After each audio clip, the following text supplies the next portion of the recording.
Muzan akhirnya berhasil menemukan markas pemburu iblis, meskipun dia tidak berhasil menemukan di mana Nezuko disembunyikan. Malam itu, setelah Sanemi dan Gyu melakukan sparring partner, Muzan datang ke tempat Kagaya Ubuyashiki. Mereka berbicara. Salah satu yang terpenting adalah fakta bahwa Muzan dan Ubuyashiki sebenarnya masih satu garis keturunan. Kata-kata Ubuyashiki bahwa yang abadi adalah pikiran manusia membekas di kepala Muzan dan selalu diingat oleh Muzan nantinya. Ubuyashiki bersama istri dan kedua putrinya meledakkan diri dengan Muzan yang berada sangat dekat dengan mereka. Para pilar yang saat itu sedang menuju ke sana sudah terlambat, namun masih ada di lokasi. Tamayo pun menahan Muzan dengan teknik darah iblis miliknya. Di sini akhirnya diketahui bahwa Tamayo sebenarnya hanya ingin selamat dari penyakit yang dideritanya. Karena itu dia setuju untuk diubah menjadi Oni. Namun justru dia malah memakan anak dan juga suaminya. Karena itu dia menyalahkan Muzan yang telah menjebaknya dan merubahnya menjadi Oni. Tak lama Gyome dan para pilar pun datang. Semuanya berusaha menyerang secara bersamaan dengan teknik terkuat mereka masing-masing. Namun, Nakime Upper Moon ke-6 menggunakan teknik darah iblis miliknya dan memisahkan masing-masing pilar sejauh mungkin dari Muzan. Di dalam kastil iblis tersebut terdapat banyak iblis yang levelnya setara dengan iblis bulan bawah untuk membuat para pemburu iblis kewalahan. Yang pertama bertemu iblis bulan atas adalah Shinobu Kojo. Dia langsung bertemu dengan iblis bulan atas kedua yaitu Doma, iblis yang hobinya memangsa wanita. Dulu semasa hidupnya, Doma adalah semacam tokoh keramat dan dia sudah diperlakukan seperti itu sejak masih kecil. Tapi dia sendiri tidak percaya dengan adanya surga, neraka, dan lain-lain. Shinobu yang berbadan kecil berusaha melawan sekuat tenaga setelah racunnya tidak mempan. Diceritakan flashback Shinobu bersama kakaknya dan juga kedua orang tuanya yang hidup bahagia. Namun orang tua mereka dimakan oleh Oni. Sampai dia dan kakaknya diselamatkan oleh Gyome dan mereka pun bergabung dengan skuad pemburu iblis. Beralih ke masa sekarang, meskipun sempat mendorong Doma sampai ke langit-langit, namun Shinobu mati dengan diserap oleh Doma. Tak lama, Kanao pun tiba di lokasi. Di sisi lain, Zenitsu akhirnya bertemu dengan Kaigaku dan mereka pun bertarung satu lawan satu. Jauh dari pertempuran di tempat yang aman, di sana ada Kiriya Ubuyashiki yang merupakan pemimpin keluarga Ubuyashiki saat ini dan juga kedua adiknya Kuina Ubuyashiki dan Kanata Ubuyashiki. Mereka memberikan perintah dan menyusun strategi untuk memenangkan pertarungan. Di sana selain ada Nezuko juga ada orang-orang yang setara dengan pilar Urokodaki, Shinjuro Rengoku dan juga Uzui Tengen yang menjaga tempat tersebut. Kaigaku bertanggung jawab atas dua insiden. Yang pertama, dia bertanggung jawab atas matinya anak-anak asuh Gyome. Yang kedua, dia bertanggung jawab atas kematian guru mereka, yaitu gurunya Zenitsu dan Kaigaku. Namun seakan tak memiliki dosa, dia tak menghiraukan kabar duka yang diberitahukan Zenitsu kepadanya. Pertarungan Zenitsu dan Kaigaku pun yang awalnya terlihat Zenitsu sangat unggul, mulai berbalik ketika Kaigaku menunjukkan kemampuannya dalam penguasaan teknik pernafasan petir. Namun akhirnya Zenitsu berhasil membangkitkan Demon Slayer Mark miliknya dan mengakhiri Kaigaku dengan menggunakan teknik pernafasan petir jurus ke-7 yang murni diciptakan oleh Zenitsu sendiri. Zenitsu pun terjatuh namun dibantu oleh Yoshiro. Di sisi lain, akhirnya Gyu dan Tanjiro bertemu dengan Upper Moon ketiga yaitu Akaza, dan Nezuko yang sedang meminum obat dari Tamayo sedang dalam proses transformasi kembali dari iblis menjadi manusia. Sedangkan Tamayo sendiri mulai perlahan-lahan diserap ke dalam wujud kepompongnya Muzan yang sedang bertransformasi menjadi wujud yang sebenarnya. Di samping itu, pertarungan Tanjiro melawan Akaza pun dimulai. Dengan mengaktifkan tanda miliknya yang menggunakan teknik pernapasan matahari, Tanjiro berhasil melukai Akaza. Di sini Gyu mengakui kemampuan Tanjiro yang sangat berkembang. Bahkan bisa dikatakan kemampuan Tanjiro sudah setara dengan seorang pilar. Pertarungan Akaza melawan Tanjiro dan Gyu pun berlangsung sengit. Akaza di sini juga mengatakan bahwa dia memang membenci orang yang lemah. Mendengar kata-kata Akaza itu pun membuat Tanjiro semakin marah dan pertarungan pun menjadi semakin sengit. Di sisi lain, Senjuro sempat menulis surat tentang percakapan leluhurnya sang pengguna pernafasan api dengan Yorichi Sugikuni sang pengguna pernafasan matahari. Ketika membicarakan tentang pertarungan Yorichi dengan Muzan, harapannya dengan surat itu bisa menjadi petunjuk untuk Tanjiro sembari mendoakan Tanjiro agar menang dalam pertarungan. Pertarungan sengit pun berlangsung. Gyu akhirnya berhasil membangkitkan Demon Slayer Mark miliknya yang bisa mengimbangi gerakan Akaza. Di sini Tanjiro teringat pesan ayahnya tentang memanfaatkan kelima panca inderanya serta fokus pada bagian yang diperlukan untuk diawasi. Dengan begitu dia pun berhasil melihat dunia tembus pandang. Pernah juga ayah Tanjiro memotong kepala seekor beruang yang berusaha mendekati rumah mereka. Tanjiro pun berusaha mempraktekkan apa yang diajarkan ayahnya tersebut. Ketika Gyu mengayunkan pedang ke arah Akaza, Akaza pun berhasil mematahkan pedang milik Gyu. Untung saja pukulan Akaza sudah ditebas terlebih dahulu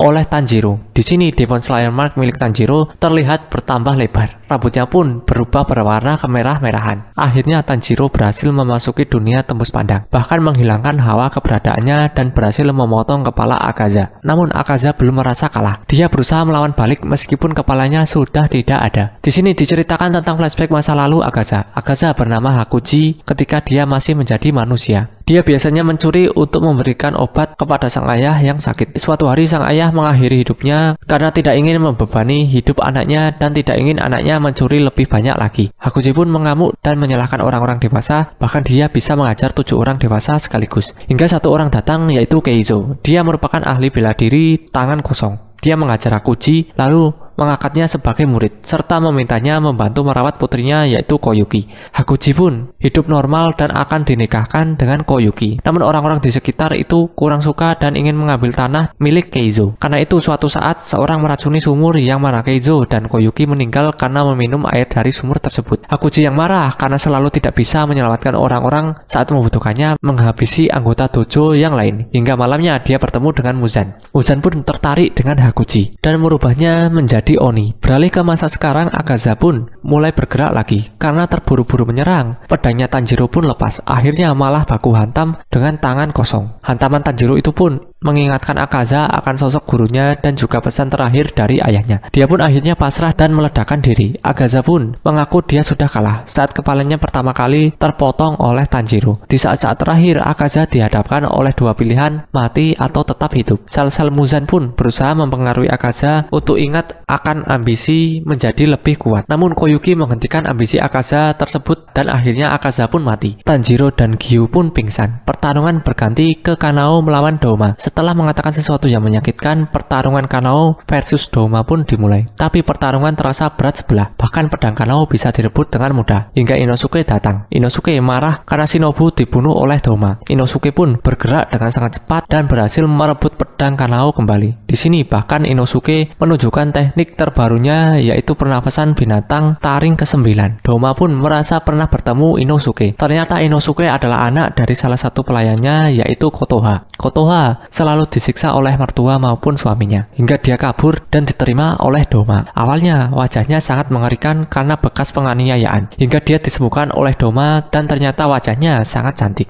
Doma pun sebenarnya ingin Kotoha selalu bersamanya, hingga Kotoha mati. Namun suatu hari Kotoha melihat Doma memakan pemujanya. Dia pun lari dan sebelum terbunuh, dia melempar Inosuke ke sungai. Inosuke yang marah mengetahui Doma telah membunuh ibunya dan juga sahabatnya yaitu Shinobu Gojo, kemudian menyerang Doma secara membabi buta. Namun Doma meninggalkan duplikat dirinya berwujud es untuk melawan Kanao dan Inosuke. Ketika akan pergi, racun dari Shinobu mulai bereaksi. Ternyata karena Doma memiliki ketertarikan untuk mengkonsumsi wanita, Shinobu sengaja membuat dirinya dimakan dan dia sudah selama 1 tahun terus mengkonsumsi racun Wisteria. Racun itu telah menyebar ke seluruh organ tubuhnya, bahkan hingga ke ujung-ujung kuku. Seberat 37 kg racun ada di dalam tubuh Shinobu, dan efeknya 70 kali lebih mematikan daripada racun yang ada di pedangnya. Doma yang mulai melemah akibat racun dari Gojo itu pun mulai diincar oleh Kanao dan Inosuke. Pertarungan berlangsung sengit, hingga Kanao berhasil memotong kepala Doma dengan bantuan Inosuke. Dendam Inosuke dan Kanao pun terbalaskan. Sementara Igoro dan Kuroji pun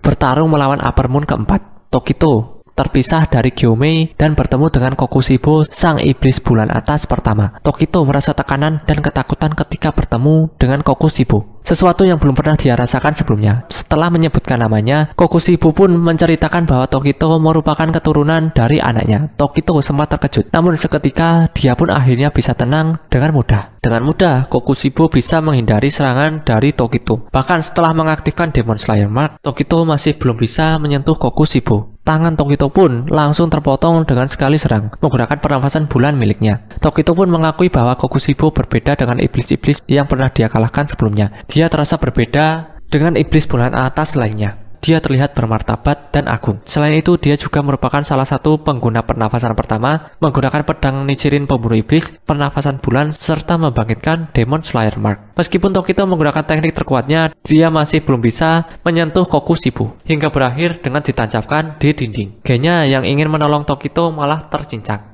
Namun, meski tubuhnya terpotong, gennya masih bertahan hidup. Kokushibo pun menceritakan sekitar 300 tahun yang lalu ada seorang pendekar pedang yang memakan iblis seperti gennya. Namun dia mati setelah tubuhnya terpotong. Seketika ketika akan memotong kepala gennya, Sanemi pun datang. Tak lama setelah itu, dia mengatakan niat sebenarnya bahwa dia ingin gennya keluar dari pemburu iblis agar gennya bisa hidup bahagia, memiliki anak, dan langgeng hingga usia tua. Sanemi pun memulai pertarungan dengan Kokushibo. Pernafasan bulan melawan pernafasan angin. Keduanya adu teknik pedang masing-masing. Kokushibo juga menceritakan jika dulu saat era Sengoku, dia dan pilar angin juga saling mengasah teknik. Akan tetapi setelah sekian kali mencoba, akhirnya Sanemi tersayat. Namun Sanemi tetap melawan, bahkan lebih ganas dari sebelumnya. Setelah bertarung cukup sengit, akhirnya Gyome, sang pilar batu pun datang. Gyome menghadapi Kokushibo. Sementara itu, Sanemi menjahit luka yang disebabkan oleh Kokushibo. Pertarungan pilar terkuat melawan iblis bulan atas terkuat pun dimulai. Keduanya bertarung dengan sengit. Gyome bahkan menggunakan Demon Slayer Mark miliknya untuk menghadapi Kokushibo. Keduanya bertarung dengan sangat panas. Sementara itu, Sanemi juga akhirnya berhasil membangkitkan Demon Slayer Mark miliknya. Gyome dan Sanemi pun berkombinasi untuk mengalahkan Kokushibo. Hingga kimono milik Kokushibo pun rusak. Kokushibo yang marah menunjukkan transformasi pedang miliknya yang bercabang-cabang. Jari Sanemi pun sempat terpotong. Kokushibo melancarkan serangan dengan jarak jangkauan yang jauh lebih luas dari sebelumnya. Selain ada bilah-bilah bulan sabit yang kecil-kecil, bentuk dari serangan pernafasan bulan milik Kokushibo juga berubah-ubah. Karena itu, susah memprediksi seberapa besar dan seberapa jauh serangan dari pernafasan bulan miliknya. Sanemi yang hampir saja terpotong ditolong oleh Tokito. Sedangkan gennya memakan patahan dari katana milik Kokushibo. Mereka berempat pun memadukan serangan dan berhasil menghancurkan lengan serta memasukkan serangan ke badan Kokushibo. Gyome dan Tokito di sini bahkan mampu melihat dunia tembus pandang. Setelah terpojok dan teringat ketika Yorichi yang saat itu sudah tua berhasil memojokkan dirinya, Kokushibo pun murka dan mengeluarkan katana dari bagian tubuhnya serta menyerang ke segala arah. Gennya terbelah menjadi dua di sini. Tokito juga terkena tebasan pada bagian tubuhnya. Namun Tokito yang masih sedikit sadar berusaha menggenggam sekuat tenaga katana miliknya dan akhirnya katana miliknya pun berubah menjadi merah. Seketika tubuh Kokushibo pun mengeras akibat tusukan dari pedang Tokito.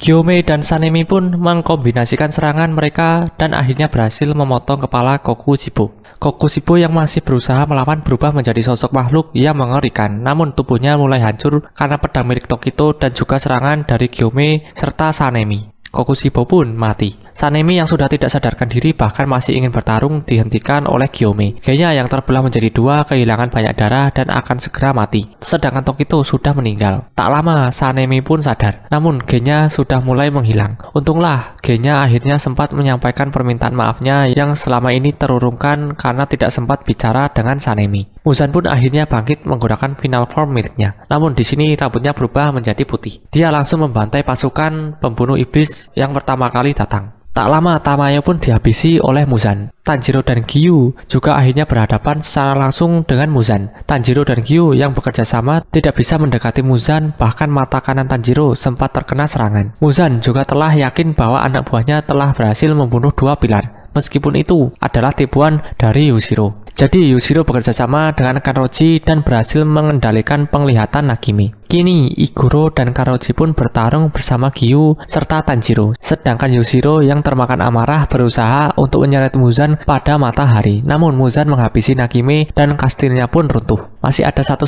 jam sampai matahari terbit. Para pilar dan para anggota pemburu iblis berusaha menahan Muzan agar tidak lari. Namun Tanjiro sekarat karena terlalu banyak terkena darah Muzan. Muzan juga mengatakan bahwa Tanjiro tidak akan berubah menjadi Oni tapi akan mati. Di sisi lain, Nezuko pun bangun dan mendapatkan petunjuk untuk menyelamatkan kakaknya yaitu Tanjiro. Dalam kondisi masih setengah iblis, Nezuko pun pergi menuju ke medan pertempuran utama. Kiriya yang hendak memberikan perintah untuk menghentikan Nezuko disuruh ayahnya untuk tidak mengkhawatirkan Nezuko. Tak lama, Gyome dan Sanemi pun tiba di tempat Muzan. Sementara itu, Kanroji sudah mencapai batasnya. Dia pun diamankan dan Iguro maju menyerang. Di sini diceritakan masa lalu Iguro. Secara garis besar, Iguro itu berasal dari keturunan yang bekerja sama dengan satu iblis yang berbentuk ular, yang mana mereka mendapatkan kekayaan dari korban si ular tersebut. Jadi, harta rampasan pengorbanan. Hampir semua anggota keluarganya adalah perempuan. Sudah 370 tahun sejak adanya anak laki-laki yang lahir di keluarga itu. Dan karena Iguro lahir dengan mata yang tidak biasa, dia pun akan diberikan sebagai tumbal. Sejak kecil pun dia dibesarkan dalam kurungan. Pernah dia bertemu dengan iblis ular tersebut yang kemudian mulutnya dirobek oleh para saudarinya dan darahnya diminum oleh siluman ular tersebut. Satu-satunya kawannya Iguro adalah seekor ular yang bernama Kaburamaru. Untung Iguro sempat mencuri jepit rambut milik saudarinya. Akhirnya dia pun berhasil kabur dari siluman itu. Namun siluman itu mengejarnya.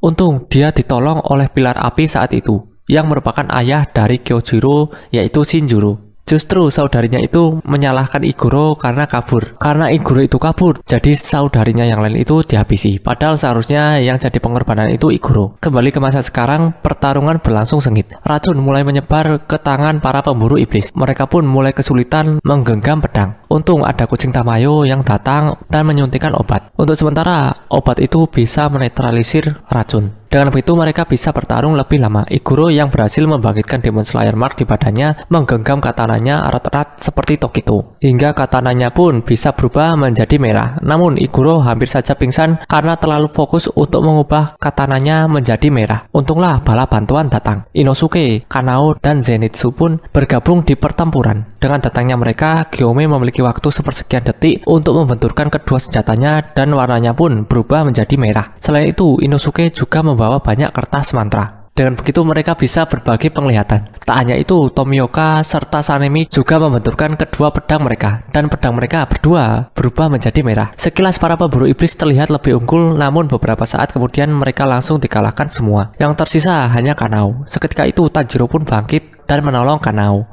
Setelah disuntikan obat dalam dosis yang besar oleh Yushiro, pertarungan Tanjiro melawan Muzan pun dimulai. Tanjiro yang telah mendapat petunjuk akhirnya paham bahwa dia harus mengulang ke-12 jurus pernafasan matahari untuk menciptakan jurus ke-13. Karena Tanjiro sudah terinfeksi racun dan juga sudah terluka parah, gerakannya pun melambat. Namun di sini untungnya Muzan juga melambat. Dia akhirnya sadar kenapa rambutnya tidak kembali menjadi warna hitam, tapi berwarna putih. Setelah melihat ingatan Tamayo, Muzan baru mengetahui bahwa ternyata ada obat lain selain mengubah iblis menjadi manusia. Jika obat tersebut gagal, maka efek lainnya akan lebih kuat, yaitu penuaan. Muzan akan bertambah 50 tahun dalam 1 menit. Dan karena obat itu sudah beberapa jam yang lalu, maka usia Muzan sudah lebih dari 9.000 tahun.